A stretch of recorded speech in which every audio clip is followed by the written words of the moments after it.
Hi! Welcome back to Lit Couture, where the world's most indecisive human being, that's me, is about to make a whole bunch of decisions right in a row to vote in the Goodreads Choice Awards for the first round. It's about books, which I care a lot about, so that's not going to make things harder. You know what else is not going to make it harder? I just read 9 more of them because I thought, you know what's a great idea? Maybe you'll find new favorites. Let's add some challenge to this. Let's make it more interesting for you, my audience. And then I realized as I was reading, this is going to make my decision making infinitely harder, not easier. So boy, won't we have fun talking about all these new books I've read and how much harder they've made my life. As I mentioned last time, I will not be voting in the horror category because nightmares. And I won't be voting in the science fiction category because I really don't read it, but I now have several people who said, hey, you should try it. So, okay, maybe I will. I also will not be voting for nonfiction, memoir, autobiography, history and biography, or humor because I don't really read those, but sometimes I pick them up as future reading suggestions. So without further ado, let's head into Best Fiction.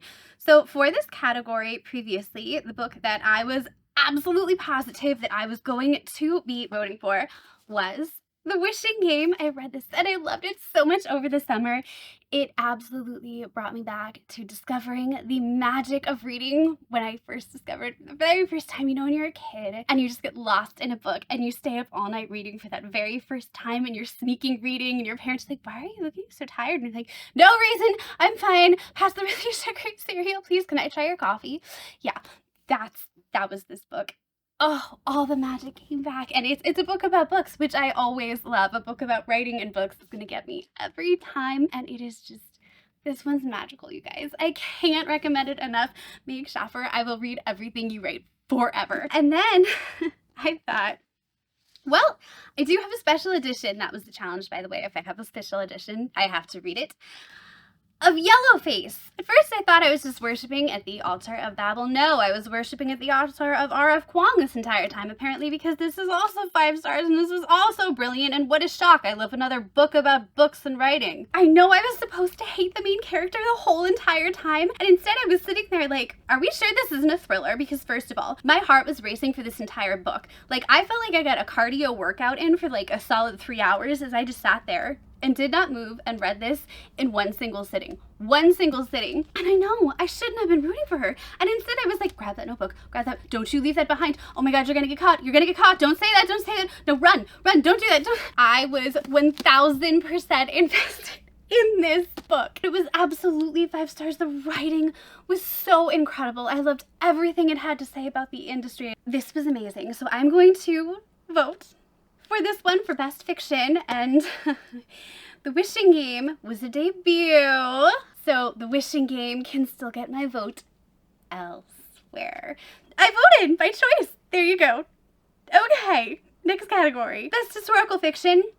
Okay, so I had a wonderful subscriber, Star Lassel, I hope I'm saying that right, 5698. We had a lot of the same favorites, and she was telling me that she voted for The Secret Book of Flora Lee, so I absolutely ordered that based on her recommendations, so that's coming soon. But for now, My Heart Belongs to Wayward by Amelia Hart. This was just absolutely fantastic. You see 3 timelines and they all do connect, and this is just about 3 incredible women discovering their inner strength and the connections to nature, and the writing was just absolutely phenomenal. I do highly recommend this. It does have a little bit of like magical realism going on, bordering on fantasy. It's witchy. I loved this with my whole gosh darn heart. This gets my votes for Best Historical Fiction. All right, so now we have a problem. Here we are with all 4 stars in this category. The Villa, it just didn't quite get there. The 2 timelines, I didn't feel like they fully connected well enough, and one was stronger than the other. What Lies in the Woods was gonna be 5 stars until it got to the end, and I hated the ending of it. So there goes that one. Lisa Jewell, none of this was the closest, but I just never quite got the 5-star feels for me. My plan is to read Happiness Falls by Angie Kim in the next couple of days before the next round and hope that it makes it through, because I gave Miracle Creek 5 stars. However, if you know me, or you just have really, really strong opinions, and you think Bright Young Women, Vera Wong's Unsolicited Advice for Murderers, or Homecoming is gonna be my 5-star read in this category. Let me know now, and I will read it. Well, this one's a chonker, but usually I can bang a thriller out in, 3 hours? Ish, if I'm having a good day. So let me know now, please, so I can find my 5-star thriller, pray it makes it through to the next round, and vote for it in 4 days, 5 days, whatever it is. Help me here. Oh, I'm not voting. Moving on. This is really sad. Okay. I had multiple 5 stars here, so that's my conundrum. It came down to Happy Place by Emily Henry and The 7-Year Slip by Ashley Poston, which I just read for this video, and which also made me cry. Here's my hesitation with Happy Place. Emily Henry has won the last 2 years. However, I feel like a lot of people gave this book a lot of crap, and I thought this was an incredible read. This book is about growing up and growing apart and realizing that it's okay to live separate lives from your college friends, because some friendships, deep as they are and amazing as they are and as incredible as they are, and as much as you might think they're meant to be forever, they can't last forever because you grow and you change, and location matters, and the lives you choose to lead matter. Some people get married, some people live abroad, some people have children. These things change you so much, and you are not the same person you were in college. When I graduated from college, I was already engaged, which was unusual to begin with. And I went on to grad school and I graduated, and in a year I was like ready to go, and then I got sick. When you get chronically ill, at first, you know, your friends are kind of understanding when you start canceling plans, and you are terrible about keeping in touch and returning calls, and then they're less understanding when you have to keep rescheduling and you can't make plans because you know you're not going to be able to make them. There's no point. And then the calls stopped coming, and then they stopped trying to make plans with you. And I didn't explain what was happening because in college I was just this bright ball of sunshine, and I felt like, you know what, if they don't know and see this pathetic ball of me that's stuck in bed every other day for an entire day, maybe there's that version of me still living out there somewhere, at least for them, and that's all I have right now. So I lost all my friends from college, and reading this book finally this summer, I think I was ready to read it, and I was in a place where I could heal from all that, and I finally got to let go. So this one touched me pretty deeply. Obviously, I have great doctors now, and I'm doing a lot better. So when people say they don't understand this book, I think maybe they don't understand the pain of reaching that point where you've grown apart from friends. I guess at its heart, Happy Place, it wasn't the romance that made it so fantastic and wonderful and magical for me. Ashley Poston decided to tear my heart out by giving me an impossible love when you know that these two are soulmates. And The 7-Year Slip, it's so much worse than you think it is, because the guy is 7 years in the past, and he realizes he can't go find her those 7 years in the past because she's gonna think he's a crazy person, and she's gonna be so much younger than he is.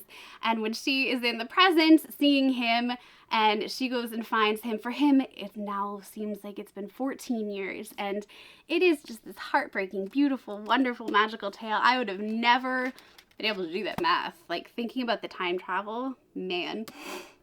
But Ashley Poston, I think, is just one of my favorite writers. When I read The Dead Romantics last year, I was heartbroken that that book did not win awards, let me tell you. This book, I don't think it hit quite as hard. I don't think it was quite as perfect, but it was still 5 stars for me. It's her writing that I just love so much. Every once in a while, I think you find an author that is just perfect for you in a certain time, in a certain genre. Right now, Ashley Poston is just my romance author. She has that little sprinkle of magic. She has that little kick of, and her characters just always have this heartbreakingly bigger than the world sense of love, and that is why she is getting my vote in this category. Emily Henry will probably win. Emily Henry has won 2 years in a row now, but Ashley Poston is getting my vote. Okay, next category. Romantasy. This is a big ol' mess. You're probably thinking, Fourth Wing and what? No, Fourth Wing is gonna get plenty of votes without me. Fourth Wing does not need me. Dawn of Onyx, however, I fell so hard in love with. Then I read this amazing edition of Bewitched, and I was just like, oh my god, giggling, kicking my feet, just absolutely in love. So if you're asking me which world I liked better, it was Dawn of Onyx. If you're asking me which couple I was like swooning, just dying over, it was the couple in Bewitched. So I was like, let's add some more books to the pile and really make things hard on myself. And then I read Foxglove King, which if you're new to this channel, which so many of you are, hi! I matched my outfit to, yeah, when I saw it dressed as foxgloves, I was like, yay. I tried to match an outfit with a book. Le Couture. So I picked this up and I was like, well, this has been on my shelves for a while. I'm gonna read this. And I got to the end. And then I got a comment on my last video from Harley Kramer 8801 saying, the Desader is really good, but not spicy and has great world building and tension. And I was like, I'm gonna make this my last Romantasy pick. Thank you for your recommendation. And I finished it today. And now I'm even more confused. Goodreads, what exactly are your qualifications for the Romantasy versus fantasy categories?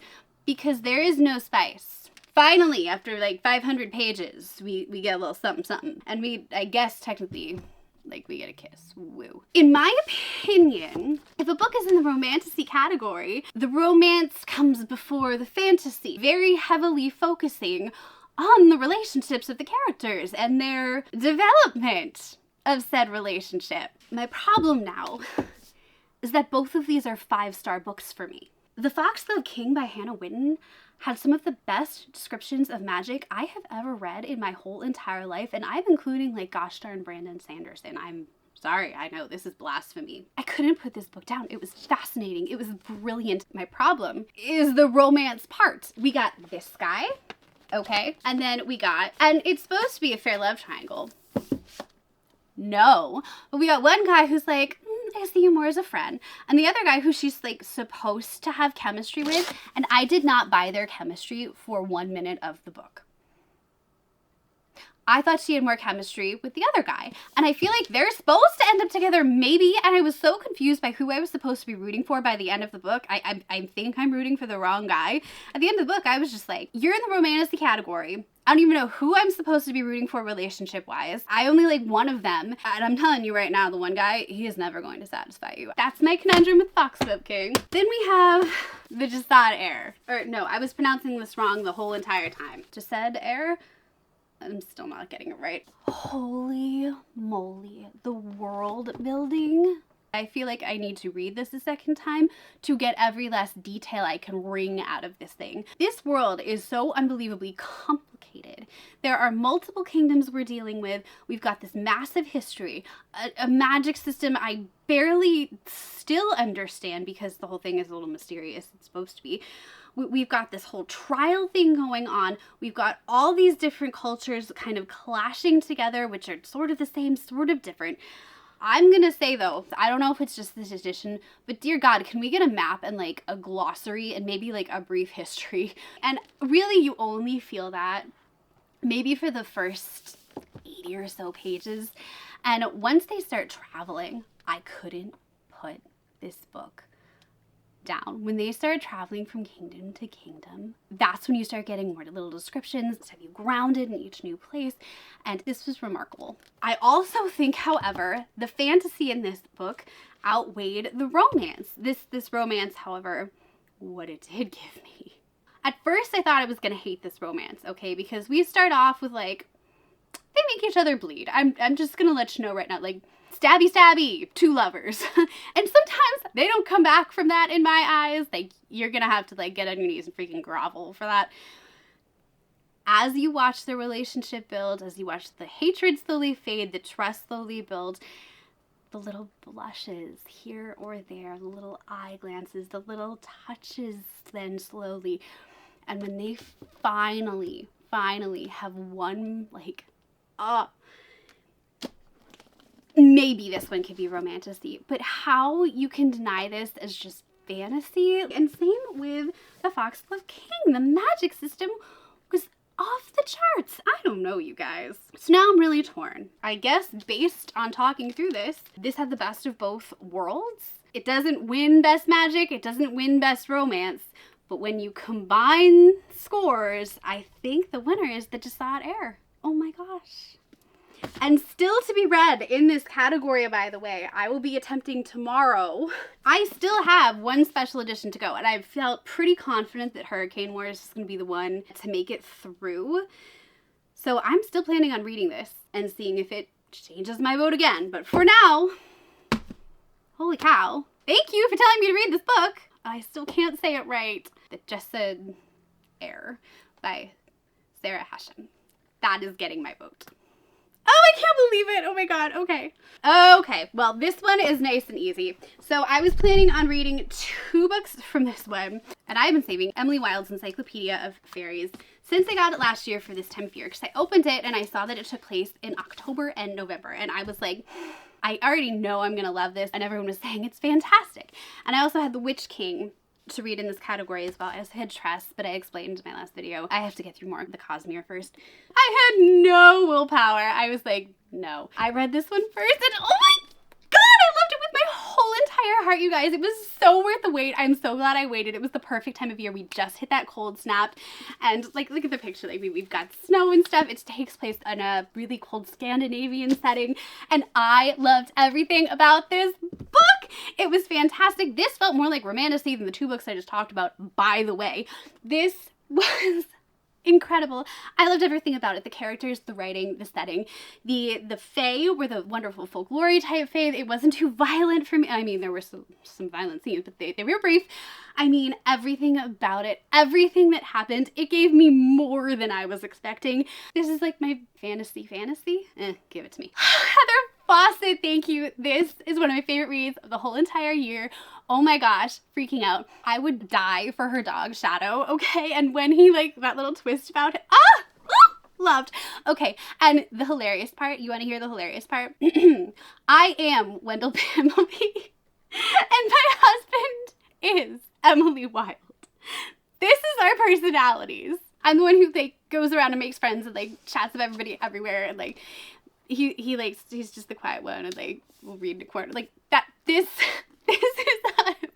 I love this so much. I can't wait for the sequel. When is that coming out? Please don't make me wait too long for the special edition Fairy Loot. Love, 5 stars. Vote, vote, vote, vote, vote, vote, vote, vote, vote, vote, vote, vote.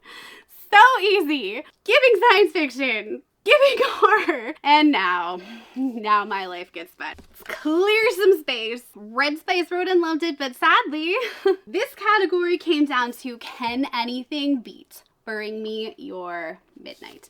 So for this category, I read Threads That Bind by Kika Hatsupulu. I loved the premise of this. I thought that it was so much fun, the idea of having 3 sisters inspired by, like, the idea of the old 3 Greek fates. One who can, like, weave new threads in the tapestry. One who can, like, lengthen or shorten them to, like, make your feelings towards someone or something more intense or less intense, and then one who can, you know, snippety the threads. Unfortunately, maybe this was too YA, maybe I just wasn't that into it. It felt familiar. Like, we've seen this kind of story, this kind of mystery, this kind of conflict. We've seen this before. The romance was like, nah. Nothing about this felt particularly exciting or special to me. I just wasn't that engaged with this one. I'm really sorry to say this was only a 3-star for me. There's nothing wrong with it. It was a fine time. I read it in a few hours and there was nothing wrong with it. It was just fine. Not a win. I also read Silver in the Bone by Alexandra Bracken. What an experience this was for me. So I made the mistake of reading her little author's note in here, and it started off talking about, like, Enya and how she loved Celtic music and all this stuff and was so inspired by it, and I was like, well, if you grew up in my house, you had to either learn to love Enya or perish, because my parents were obsessed with Enya growing up. And you know what? Anyone who's going to take all their money, go build a castle, and, like, live off alone with their pets, I can get down with that. So I was expecting this amazing Celtic, like, fantasy experience. And then I'm reading the description and it's like, it's not the usual thing we do with Arthurian legend, which is always, like, some sort of, like, reincarnation thing. Now we've got Hallowers, and they're, like, artifact hunters and, like, they treasure seekers and all this stuff. And I'm like, this is gonna be so much fun. I liked the opening. The opening was exciting. We're in a tomb. And then I'm, like, bored for a while, and finally we get to, like, where we're going, and oh man, it's just not what I wanted. It was nothing that I wanted at all. This is not how I want to see Avalon or Arthurian Legend done. This was just not what I wanted. I have certain things that I guess are a little precious to me, and Arthurian Legend is one of them, and I just hated every choice the author made for Arthurian Legend. Every twist, everything she changed, I was like, no, I hate it all. The writing was not awful. I do want to check out her version of lore. It's another modern take on like Greek mythology, and I'm also kind of precious about that, but more forgiving. This was a no. I just didn't like what she did. Next up, I'm also matching Foxglove. I know, I'm so lame. Let it go.